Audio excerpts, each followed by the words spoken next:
नमस्कार शेतकरी मित्रांनो, मी सीताराम दंडिले, श्री सेवागिरी नर्सरी फलटण. आपला यूट्यूब चॅनल आहे श्री सेवागिरी नर्सरी फलटण या नावाने. आपली नर्सरी जी आहे ती शेळी पालनासाठी चारा नियोजन याच्यावरती काम करते.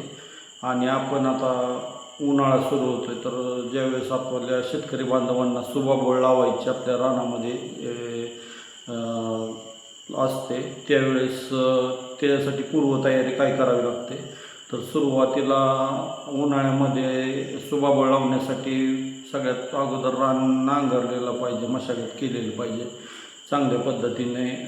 तण ज्या बांधावरती हराळी वगैरे आहे त्याला तणनाशक मारलं पाहिजे आणि थोडंसं शेणखत घालून घेतलं पाहिजे. आणि शेणखत घालून विस्कुटून नंतर रोटर वगैरे मारून रान तयार झाल्यानंतर उन्हाळा संपल्यानंतर पावसाळा चालू होतो, त्यावेळेस आपल्याला जर संकरित सुबाबोळ करायची असेल तर सगळ्यात पहिल्यांदा त्याला 4 फुटी ऊसाचा पट्टा काढावा लागतो.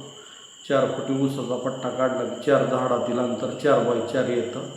आणि तुम्हाला जर सीडलेस सुबाबोळ लावायची असेल कलमाची, त्याला शेंगा येत नाहीत, थंडीमध्ये चिकटा येत नाही व प्रत्येक 3 महिन्याला कापणी होती. ती जर सुबाबोळ लावायची असेल तर त्याला 5 फुटी पट्टा काढावा लागतो. आणि 4 झाडातील अंतर आहे 5x5. ज्यावेळेस तुम्ही सुबाबोळ लावून झाल्यानंतर त्याला पहिल्या महिन्यामध्ये थोडंसं आळवणी घ्यावं लागतं, थोडं रोपांची काळजी घ्यावी लागते.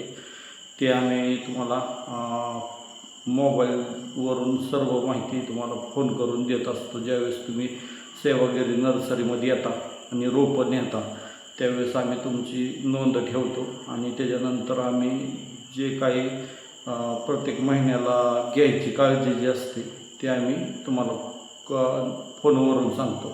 आमचा कॉन्टॅक्ट नंबर आहे 99 21 99 20 61. आवश्यक कॉन्टॅक्ट करा. यूट्यूबला जर तुम्ही व्हिडिओ जर पाहिजे असेल सुबाबळीबद्दल तर तुम्ही श्री सेवागिरी नर्सरी फलटण या नावाने पाहू शकता.